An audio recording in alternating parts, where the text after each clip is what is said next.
Assalamualaikum warahmatullahi wabarakatuh. Salam sejahtera bagi kita semua. Shalom, Om Swastiastu, Namo Buddhaya. Perkenalkan, nama saya Alga Firda Putra, lulusan dari S1 Teknik Sistem dan Industri, Institut Teknologi 10 November, Surabaya.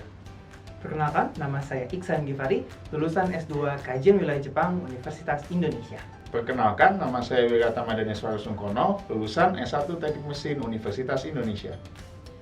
Berawal dari background exploration dan juga social media profiling yang masing-masing dari kami telah lakukan, tanpa sengaja kami memiliki ketertarikan untuk memilih satu sama lain. Pertama, saya berinisiatif untuk mengirimkan undangan berkolaborasi dengan Danesh via Instagram. Setelah saya mendapat ajakan untuk berkolaborasi dengan Givari, kami kemudian memutuskan untuk melengkapi kelompok kami dengan mengundang Helga via Instagram. Dalam membentuk kelompok ini, kami mengutamakan efisiensi kerja dan keanekaragaman background untuk menghasilkan ide-ide yang brilian. Begitulah perjalanan yang kami lalui, sehingga akhirnya terbentuk tim Tritanium. So, without further ado, check this out.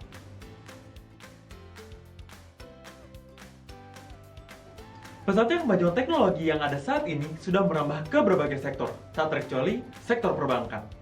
Fleksibilitas teknologi dan transformasi smartphone memberikan kemudahan layanan perbankan kepada masyarakat melalui layanan perbankan digital seperti internet banking dan juga mobile banking.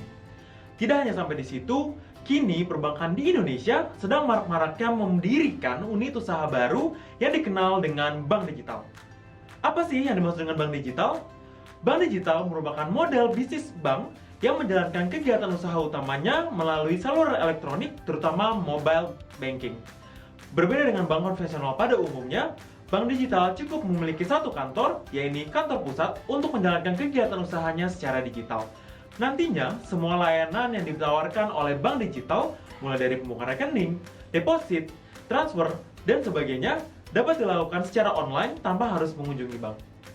Lalu, apa sih bedanya antara bank digital dengan perbankan digital? Perbankan digital secara umum didefinisikan sebagai transformasi layanan perbankan dari cara tradisional menjadi online yang merujuk kepada berbagai fitur untuk mengakses layanan perbankan melalui mobile dan internet banking. Untuk merealisasikan berbagai potensi yang dimiliki oleh bank digital, pemerintah melalui OJK telah mengeluarkan POJK nomor 12/POJK.03/2021 sebagai payung hukum yang mengatur bank digital. Lalu, seberapa besar potensi bank digital di Indonesia? Berdasarkan kajian berbagai literatur, ada 3 poin utama yang membuat potensi bank digital di Indonesia sangat masif. Yang pertama, masih ada 52% populasi di Indonesia yang belum memiliki rekening bank.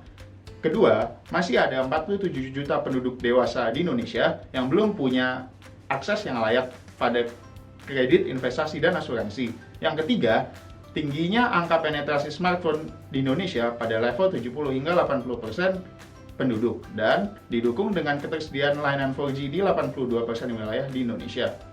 Dengan kombinasi ketiga faktor tersebut, bank digital memiliki keunggulan kompetitif dibanding jenis bank lainnya karena layanan fully digital dapat mencapai penduduk Indonesia yang masih berstatus unbanked dan sarana pendukung bank digital yang sudah tersedia dalam bentuk smartphone dan juga sinyal 4G.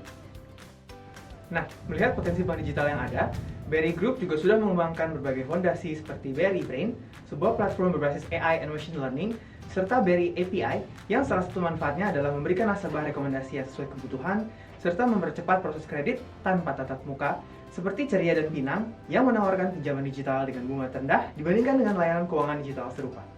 Dengan fondasi data analytics yang kuat ini pula, BRI Group juga sedang menyiapkan model dari bank digital sendiri yang dinamakan dengan Bank Raya untuk memaksimalkan potensi dari bank digital ke depannya. Nah, kira-kira seperti apa Bank Raya di masa depan? Direktur Utama Bank Raya, Kaspar Situmorang, mengatakan bahwa Bank Raya ke depannya akan berfokus pada 3 pilar, yaitu pengembangan produk digital lending dan saving secara end-to-end, mendigitalkan pengembangan bisnis secara online to offline, dan melakukan revamp dengan menata bisnis existing, mengoptimalkan efisiensi proses bisnis, serta memperkuat pengembangan sumber daya manusia. Potensi bank digital yang besar tentunya harus dibangun pula dengan fondasi yang baik. BRI Melayani dengan setulus hati.